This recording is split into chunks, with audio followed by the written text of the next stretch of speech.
Bien, les invito a que abran sus Biblias conmigo en el libro de Daniel. Nos encontramos en el capítulo 10. Para el día de hoy estamos en el capítulo 10 del libro de Daniel.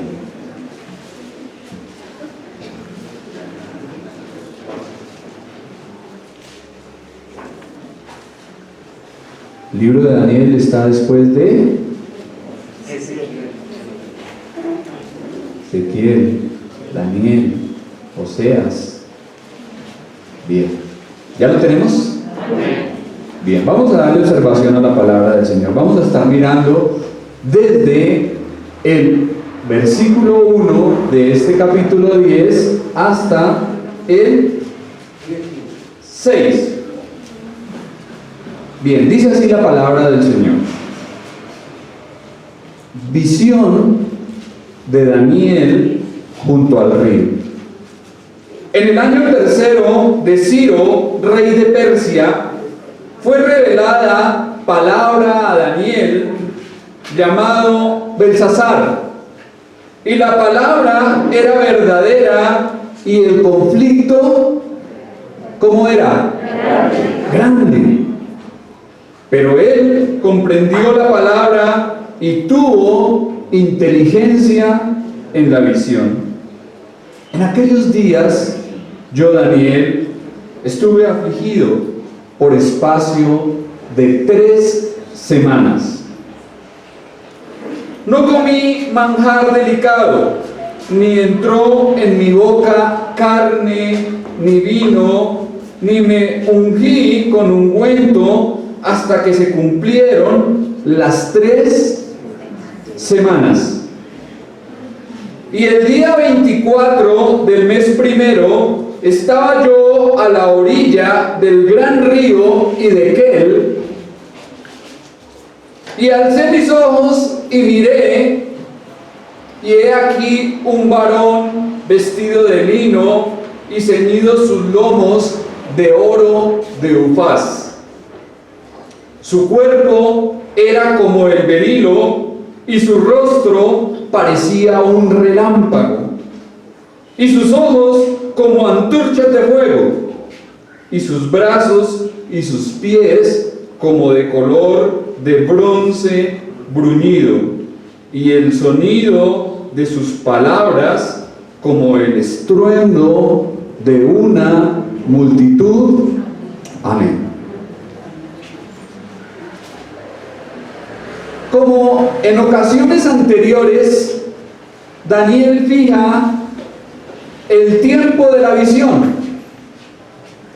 Así que dice, en el tercer año ¿de quién?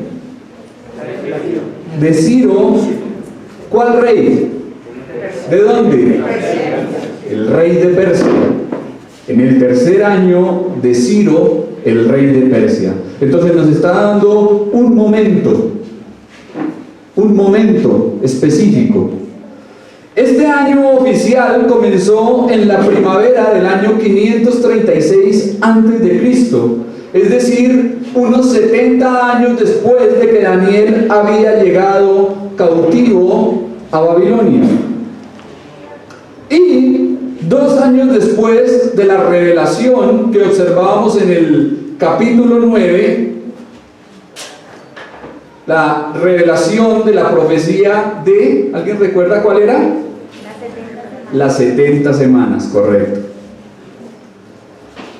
Para este momento, Daniel debió tener más de 80 años. Y notemos que continuaba llevando su nombre hebreo. ¿Cuál era el nombre hebreo? Daniel. ¿Qué significa Daniel? ¿Qué significa la palabra Daniel? Dios es mi juez, el cielo gobierna. Correcto. Seguía llevando el nombre de Daniel, continuaba llamándose Daniel, pero también se llamaba ¿cómo?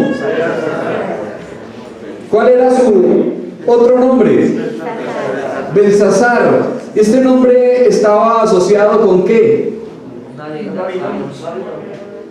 Con el paganismo y la idolatría de Babilonia. Belsasar tenía que ver con Bel, un dios pagano en Babilonia. Entonces, Daniel tenía su nombre hebreo, y yo creo que con su nombre hebreo él se sentía más a gusto, porque este nombre lo relacionaba directamente con Dios. Dios es mi juez, el cielo gobierna. Ya siendo un anciano, entrado en años y habiendo vivido todo el periodo del imperio neobabilónico, este hombre era demasiado viejo para volver a la ciudad de Jerusalén junto con los demás judíos. Ya no lo hizo. Entonces, ¿qué hizo Daniel? ¿Qué continuó haciendo?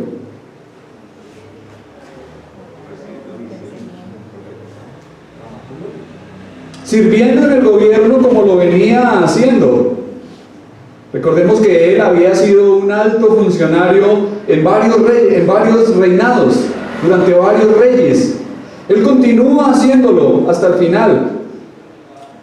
Seguramente porque desde allí, desde su posición elevada, podía ayudar más eficazmente a sus compatriotas. Ahora podemos pensar en algo interesante, y es que ¿ustedes qué creen? ¿Que Daniel tenía el deseo de entrar nuevamente a la ciudad amada? ¿Estaría en su mente volver algún día a las calles de Jerusalén? Claro. Sin embargo, notamos que no lo pudo hacer y que le ocurrió lo mismo que a Moisés. ¿Recuerdan? ¿Qué pasó con este siervo de Dios cuando llegó a la tierra prometida y dice que la pudo mirar a lo lejos? No pudo entrar. Así que le tocó vivir con los recuerdos de la infancia que seguramente atesoró durante largos años. Lo ocurrido al profeta nos trae a memoria el hecho de que también nosotros deseamos volver a la ciudad e ingresar a la ciudad que Dios nos ha preparado. ¿Cuál es esa ciudad? ¿Cuál es la ciudad que nosotros como cristianos deseamos y anhelamos estar? Pero hay una ciudad en específico. ¿Cuál es? La Jerusalén celestial, la nueva Jerusalén. La nueva Jerusalén es la ciudad construida, diseñada y edificada por Dios. Yo no sé si usted se ha detenido a pensar un poco en cómo es esa ciudad. Imagínense, Dios siendo tan detallista. Se habla de esta ciudad que es como un cubo perfecto que desciende del cielo y viene para estar en la nueva tierra que aparece al final en Apocalipsis. Pero hay algo interesante, y es que si estamos en Cristo, si estamos en el Señor, andaremos por la nueva Jerusalén, por sus calles de oro, y veremos el mar de cristal. Pero la gloria de esa ciudad no será tanto las calles ni la hermosura que podamos ver en ella. La gloria de esa ciudad será estar con nuestro Señor. Él será la gloria de ese lugar, su presencia con nosotros. Eso será lo que definitivamente nos inundará de gozo, de alegría y de dicha. No habrá algo que se compare a eso. Y eso es lo que esperamos. Entonces tenemos esperanza, mis hermanos, porque a pesar de que Daniel no pudo volver a Jerusalén, a pesar de que Moisés no pudo entrar en esa tierra prometida, nosotros, por confiar en Cristo, un día estaremos en la nueva Jerusalén. Y dice nuestro pasaje que acabamos de observar, el versículo 1, que el mensaje es verdadero, pero de gran conflicto. Daniel ya se había enterado de los conflictos escatológicos que le esperaban a su pueblo Israel, pero ahora tiene que enterarse de los grandes conflictos angelicales que involucran a Israel y a las naciones. Un comentarista dice que este capítulo, y en especial en este capítulo, se corre el telón para que podamos ver las realidades espirituales que se esconden detrás del conflicto humano. Y esto es interesantísimo, mis hermanos. En esta semana pudimos ver por noticias, el mundo entero está a la expectativa de lo que está ocurriendo en Ucrania y de los ataques de Rusia. Y podemos ver cómo se presentan imágenes terribles. ¿A quién le gusta la guerra? ¿Qué queda detrás de una guerra? ¿Cuánta muerte? ¿Cuánta miseria? ¿Cuánta hambre? ¿Cuántas cosas implica la guerra? ¿Cuánto desperdicio de dinero para que los hombres se acaben unos con otros? Una imagen fuerte circulaba en las redes sociales, un tanque ruso pasó por encima de un carro. Un tanque de guerra pasó por encima de un carro, lo embistió y pasó por encima. Pero ¿quién está detrás del conflicto? ¿Cuál es el enemigo? ¿Cuál es el enemigo? ¿El primer mandatario? ¿El gobernante? ¿El rey? ¿El presidente? No. En este capítulo veremos que el enemigo principal es el diablo y sus demonios, y que están dispuestos a hacer lo que sea con tal de que a los hijos de Dios y a los siervos de Dios no les llegue la respuesta. Hay una contienda muy fuerte en el universo. Un predicador del pasado decía: si pudiésemos ver con los ojos del Espíritu, veríamos esa lucha tan terrible que se libra en los aires entre los ángeles de Dios y los demonios. Todo el tiempo es una batalla, un conflicto continuo entre el bien y el mal. Y yo creo que si Dios nos permitiera ver ese conflicto, tal vez nos enloqueceríamos, ¿no? Sería algo muy impactante, muy fuerte para nosotros, pero es la realidad y es algo de lo que estaremos observando no solamente en este capítulo, sino a lo largo de este estudio que ya entramos en la parte final. Este capítulo inicia aquí una sección profética que va hasta el capítulo 12, hasta el final del libro.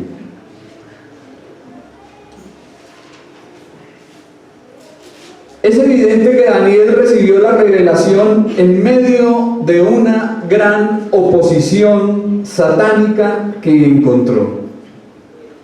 Y podemos ver en el contexto que el mismo diablo, a través de sus principados, se opuso a que el profeta no recibiese la revelación de Dios, la revelación divina.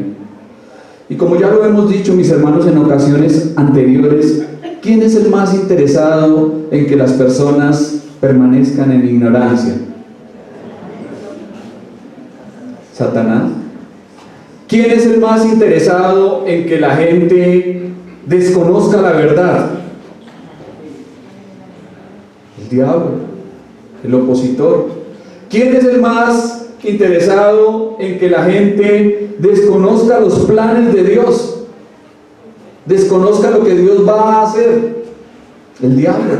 Por eso promueve herejías, por eso promueve mentira todo el tiempo. Falsos maestros, levanta a hombres impíos que prediquen cosas que no son. Y esto es todo lo que hace el maligno, el príncipe de este mundo. Pero sin embargo vemos también que a pesar de tanta oposición, Daniel confiesa haber tenido entendimiento tanto del contenido de la revelación como de su aplicación. Y esto nos lleva a deducir que todos los esfuerzos del infierno se vuelven vanos cuando Dios desea dar entendimiento y comprensión a alguien.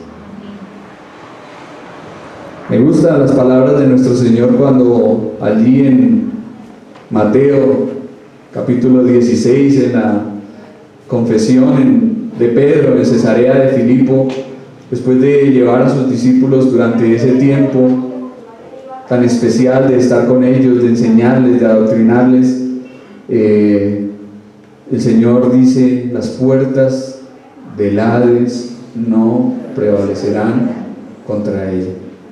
Las puertas del infierno no prevalecerán contra la iglesia de Cristo. La iglesia siempre irá adelante. La iglesia será llevada de victoria en victoria y de triunfo en triunfo, porque Cristo lo hará. A pesar de que el diablo haga lo que quiera, pero Dios es más poderoso. Bien, entonces, como les decía, mis hermanos, en este capítulo 10 vamos a encontrar el epílogo. En este capítulo 10 iniciamos el prólogo, porque el epílogo es la recapitulación de todo lo dicho, es decir, la conclusión, y eso es lo que va a ocurrir en el capítulo final, en el 2. Bien, continuamos entonces con el versículo 2 y 3. Dice la palabra: en aquellos días yo, Daniel, estuve afligido por espacio de ¿cuánto tiempo? 3 semanas. No comí manjar delicado, ni entró en mi boca carne, ni vino, ni me ungí con ungüento, hasta que se cumplieron las 3 semanas. Daniel nos cuenta que al recibir esta revelación se vio claramente afectado, tanto que estuvo enlutado, entristecido. ¿Por cuánto tiempo? Por 3 semanas. Pero estas semanas que aparecen aquí no son las semanas que hablábamos en el capítulo 9. ¿No? Aquí se está hablando de ¿cuánto? De 21 días. ¿Sí? Son 3 semanas de días. En el capítulo 9 hablábamos de semanas de años. Entonces Daniel estuvo acongojado y penitente por 21 días, no por 21 años. Y durante su aflicción, ¿qué hizo? ¿Qué hizo? En ese tiempo de duelo, de tristeza, de aflicción, ¿qué hizo? No comió. ¿Pero qué no comió? Alimentos sabrosos, tampoco se abstuvo de probar carne ni vino. Y esto lo hacía en señal de pesar, de duelo, seguramente por la tristeza que le ocasionaba el saber que sus compatriotas enfrentaban mucha oposición reconstruyendo Jerusalén. Ya para el momento en que Daniel está viviendo esto, un grupo de judíos había salido a Jerusalén y estaba trabajando en la reconstrucción de la ciudad y del templo. Pero eso ocurrió en medio, como lo decíamos en la profecía de las 70 semanas. ¿Recuerdan? 49 años que duró la reconstrucción. Fue un tiempo angustioso. Fue un tiempo de una oposición impresionante. Lo encontramos en el libro del profeta Nehemías. Eso fue algo terrible. Les tocaba trabajar y vigilar al mismo tiempo. Con una mano el palustre y con la otra la espada, cuchillo. Unos vigilaban todo el tiempo, atentos a que no llegaran los enemigos a derribar lo que ya habían podido adelantar. Bien.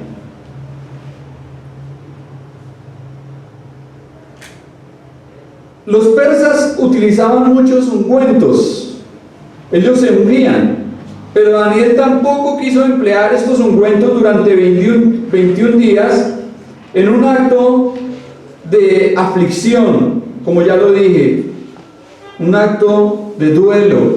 Él se encontraba triste y las personas que se ungían generalmente era para indicar o en señal de felicidad, de alegría. Por eso Daniel no se ungió, porque él quería manifestar su dolor, su tristeza y su pesar, ese gran sentimiento de pena y de congoja.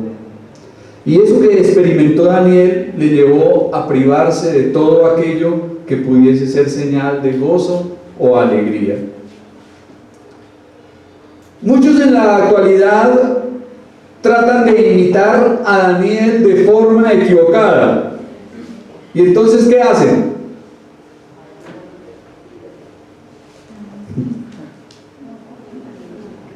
¿Qué hacen? El ayuno de Daniel, 21 días. Vamos a hacer el ayuno de Daniel, 21 días. Y piensan que haciendo huelga de hambre, Dios está forzado a responder de sus caprichos. Pero esa no es la actitud de Daniel aquí. En lugar de imitar el ayuno de Daniel, deberían de buscar vivir la vida de Daniel. ¿Y cómo es la vida de Daniel? ¿Alguien me puede decir rápidamente cómo ha sido la vida de Daniel que hemos visto a lo largo de este estudio?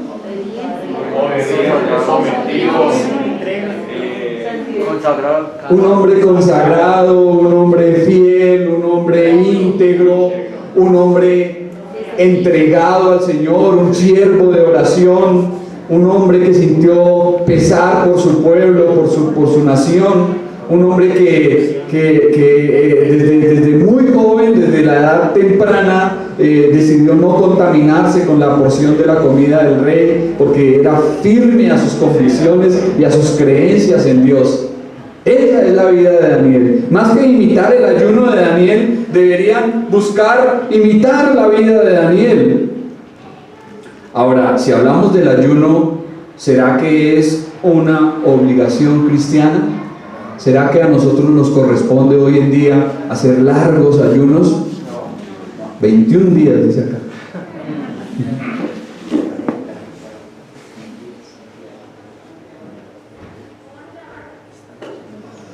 Muchos apóstatas ahora, como en los días de Pablo, están mandando abstenerse de alimentos que Dios creó para que con acciones de gracias se participe de ellos.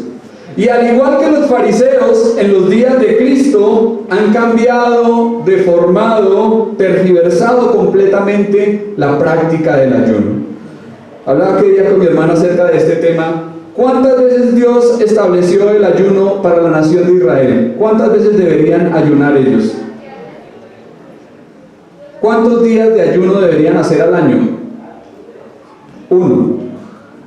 Uno solo, establecido y ordenado por Dios.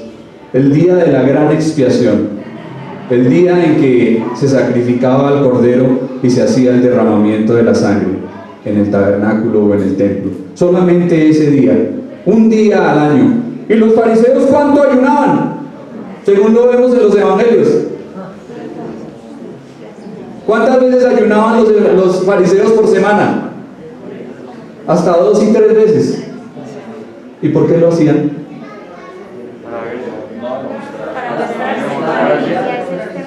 ¿Por qué lo hacían? Para demostrar piedad y una pseudo espiritualidad, para ser vistos y alabados por los hombres. Entonces, el fariseo Caifás está ayunando. Hacían tocar trompeta, imagínense hasta dónde llegaban. Sonaba la trompeta y salía el fariseo allá. 15 días.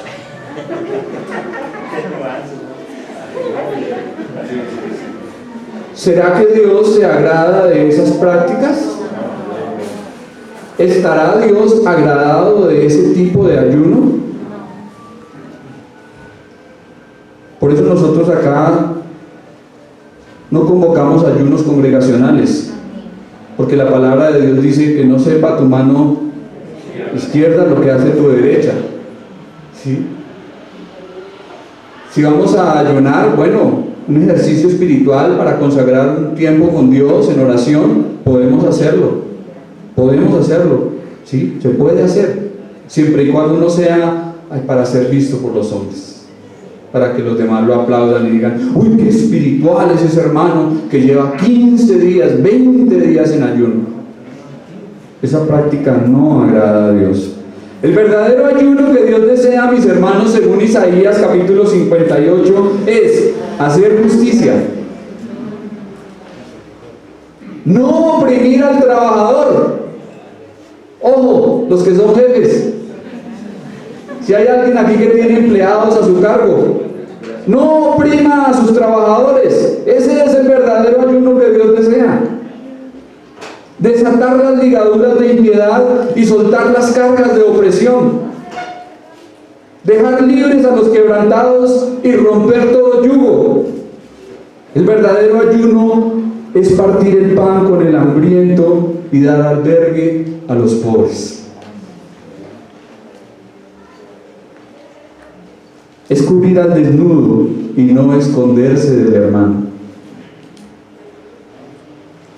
¿Se han dado cuenta que algunos por ahí cuando ven al hermano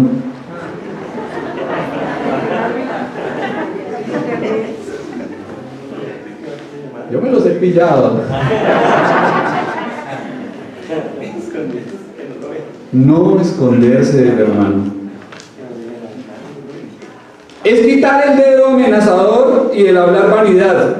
De manera, mis hermanos, pues, que es en vano dejar de comer o de ingerir alimentos cuando hay injusticia, cuando hay opresión, cuando hay impiedad, egoísmo o mezquindad. ¿De qué sirve eso? ¿Para qué sirve, sí, dejar de comer si hay todas estas cosas? Cuando no hay amor por el hermano, sino un deseo de venganza y unos labios vanidosos.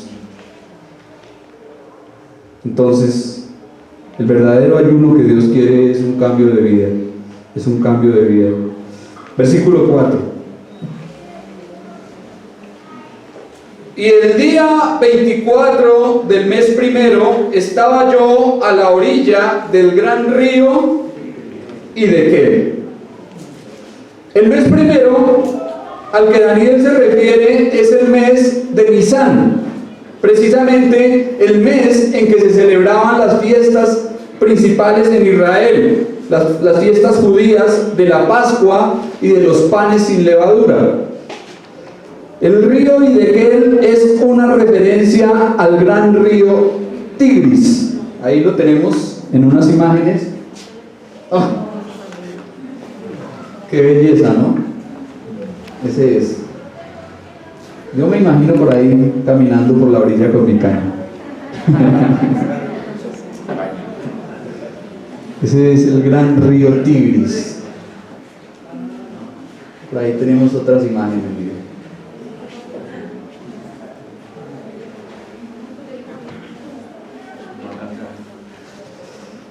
De modo que Daniel estaba lejos de la capital de Babilonia cuando tuvo esta visión, ya que el mencionado río se encontraba a unos 56 kilómetros de Babilonia y el profeta no estaba allí en sueño, sino en realidad.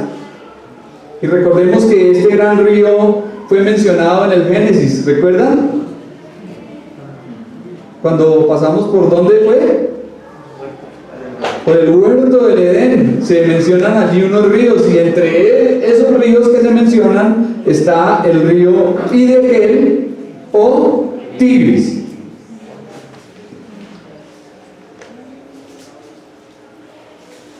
Y junto con el río Éufrates desemboca en el Golfo Pérsico. El caso es que estos dos ríos son importantes en la Biblia y se hace mención de ellos. ¿Por qué? ¿Por qué son importantes estos ríos? ¿Qué ocurrió allí en medio de esos ríos? El huerto del Edén, correcto. También se conoce como la Mesopotamia, que significa entre ríos. Entre ríos. Y siempre que se habla de la Mesopotamia, ha de entenderse como la cuna de la civilización. donde estuvieron allí nuestros primeros padres. ¿Quiénes? Adán y Eva. Así que Daniel se encontraba en un lugar muy emblemático y muy referenciado tanto en la historia como en la escritura, al lado de este gran río Tigris. Y es allí donde el omnisciente le permite ver algunas realidades del mundo invisible, entre ellas los conflictos entre inteligencias sobrenaturales buenas y malas. Aquí aparece la imagen, miren, ahí está, los dos ríos, el Tigris y el Éufrates, y acá desembocan en el Golfo Pérsico. Este es el Golfo Pérsico. Entonces, ¿en dónde estuvo Mesopotamia? ¿En dónde fue la cuna de la civilización? Por ahí en ese sector, en el valle de esos dos ríos, en el valle de esos ríos. Ahí dice río Hiddekel, rápido en hebreo, río Tigris en griego, uno de los 4 brazos que regaban el Edén. También se menciona en el libro de Daniel como el río donde el profeta recibió la visitación de Dios. Un lugar muy especial, un lugar geográfico seleccionado, podríamos decir. En estos capítulos veremos que Miguel es el ángel guardián de Israel, y también que Grecia y Persia tienen sus príncipes asignados, oponiéndose al propósito divino. En este capítulo los ángeles se interesan por el destino de Israel, y en Apocalipsis lo hacen por el de la iglesia. De manera que veremos la lucha de Miguel y sus ángeles contra Satanás y sus demonios. Entender todo esto debería llevarnos a pensar en las palabras que dice el apóstol Pablo en su carta a los Efesios. ¿Alguien las recuerda? ¿Qué dice Pablo en su carta a los Efesios capítulo 6? Porque no tenemos lucha contra sangre ni carne, sino ¿contra quién? Principados, potestades, huestes espirituales de maldad en las regiones celestes, gobernadores de las tinieblas de este siglo. Es decir, que lo que Pablo está diciendo allí es que el reino de las tinieblas, bueno, a mí no me gusta emplear mucho la palabra reino para las tinieblas, porque pues realmente el reino es de Dios, todo el reino es de Dios, pero las tinieblas están jerarquizadas, están organizadas, ¿sí? Hay principados, hay potestades, hay huestes espirituales de maldad y hay gobernadores de las tinieblas de este siglo. La lucha espiritual es real, mis hermanos, como ya lo dije. Es una lucha, una batalla, un conflicto real. Lo que está ocurriendo en este momento entre Rusia y Ucrania,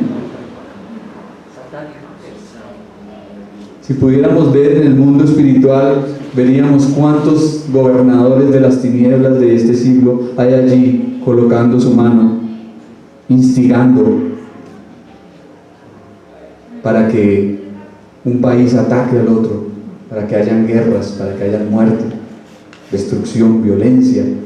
Esto es lo que el diablo ha querido desde el principio. Satanás ha venido para robar, matar y destruir, ¿no? Lo sabemos. Entonces, ¿qué debemos hacer nosotros? Si sabemos que el conflicto es espiritual, ¿qué debemos hacer? El consejo que nos da Pablo en el mismo capítulo 6 de Efesios: tomad toda la armadura de Dios para que podáis resistir contra las acechanzas del maligno. ¿Sí? ¿Qué debemos hacer? ¿Pelear con Pepe? ¿Pelear con Rosa? Si es que mi lucha es contra este que me la tiene montada, ¿sí? Venga para acá y lo atiendo a los golpes. No. Debemos entender que el conflicto es espiritual, que detrás de cada oposición, que detrás de cada golpe hay principados, hay potestades, hay huestes espirituales de maldad, mensajeros de Satanás, ¿sí? Y como ya lo dije, ¿quién es el más interesado en que la iglesia se divida? Satanás. El diablo. ¿Quién es el más interesado en que la gente no escuche el evangelio, que no entienda la verdad de Dios? El diablo. Esa es la obra satánica. Entonces debemos discernirlo y de esa manera debemos no ignorar sus maquinaciones, porque la palabra dice que no debemos ignorar sus artimañas y sus maquinaciones. Versículos 5 y 6, y termino ya, mis hermanos. Y alcé mis ojos y miré, y he aquí un varón vestido de lino y ceñidos sus lomos de oro de Ufaz. Su cuerpo era como de berilo, y su rostro parecía un relámpago, y sus ojos como antorchas de fuego, y sus brazos y sus pies como de color de bronce bruñido, y el sonido de sus palabras como el estruendo de una multitud. Wow. Daniel emplea un lenguaje dramático para describir esta visión, y es como si dijese: alcé mis ojos, es decir, que hacia dónde estaba mirando. Muy seguramente hacia dónde tenía la mirada, hacia abajo, hacia el suelo, y de pronto, de una manera, alza sus ojos y ve a quién.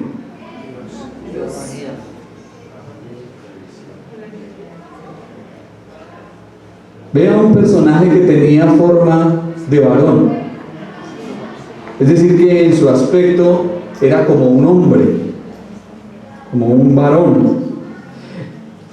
Pero hay algo interesante, y es que este personaje descrito aquí es idéntico al Señor de la Gloria que aparece en Ezequiel y en Apocalipsis.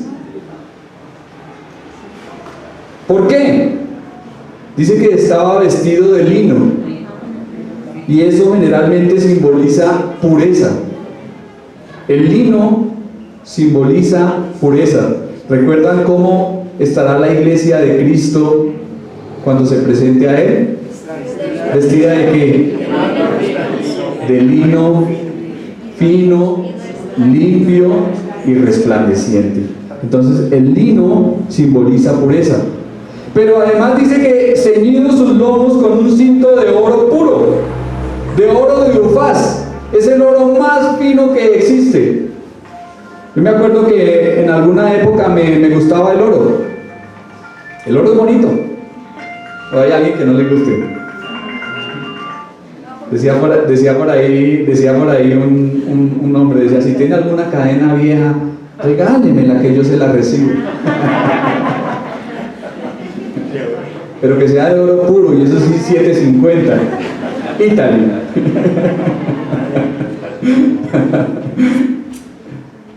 Pero el oro es atractivo, es llamativo.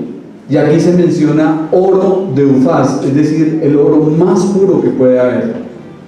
El personaje que aparece a Daniel tenía un cinto, estaba ceñido con un cinto de oro puro. Su cuerpo era como berilo, una piedra cuyo origen era del sur de España y se caracterizaba por su deslumbrante belleza. Es decir, que su cuerpo resplandecía, deslumbraba belleza. Su rostro parecía un relámpago en el sentido de su brillantez. Sus ojos como antorchas de fuego.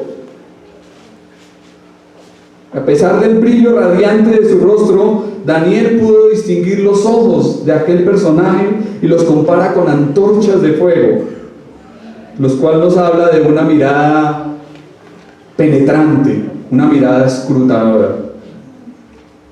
la mirada omnisciente del Señor. Sus brazos y sus pies como de color del bronce bruñido. El bronce bruñido también sugiere brillo y esplendor. De modo que quien está ante el profeta es alguien de aspecto glorioso y cautivador. Y finalmente dice que el sonido de sus palabras era como el estruendo de una multitud. ¿Quién era? ¿Quién era este personaje? ¿Quién? ¿El Señor? Jesucristo. Jesucristo.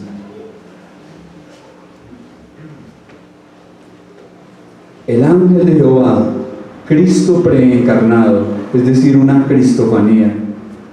Entonces se trataba de la segunda persona de la deidad que apareció a Daniel en forma gloriosa. ¿Y por qué decimos que fue el Señor? ¿Por qué decimos tan enfáticamente que fue el Señor?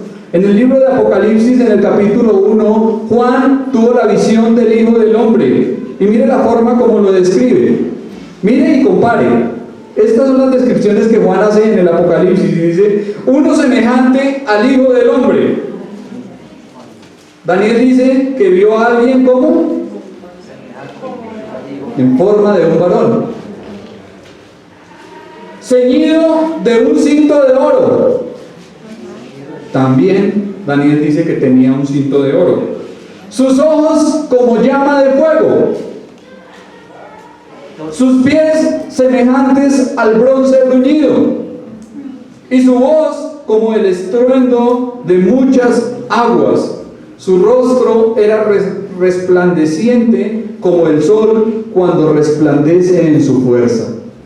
Entonces Juan agrega que el rostro de él era de un brillo como el sol cuando ilumina, cuando alumbra en toda su fuerza. ¿Usted se ha puesto a mirar el sol en un día que esté soleado?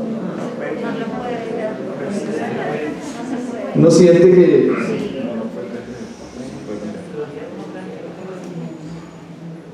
no se puede ver? No se puede ver, el fulgor es tal que uno siente que como que los ojos le maltratan. Y pues eso precisamente fue lo que ocurrió a Daniel y a Juan. Dice Daniel que sintió desfallecer, su semblante se desfiguró y le fallaron las fuerzas. O sea, que quedó prácticamente como al borde de un desmayo, de un colapso, de un shock. Y eso es lo mismo que Juan describe cuando dice, cuando le vi, caí como muerto a sus pies. Imagínense, dos siervos de Dios como lo fueron Juan y Daniel, hombres íntegros, hombres como ya hemos descrito todas esas virtudes que tenían. Juan siendo el discípulo amado, que anduvo con el Señor, que recostó su cabeza en el pecho del Maestro, que sentía el corazón del Señor, y sin embargo cuando lo ve en gloria dice que caí como muerto. O sea, imagínense,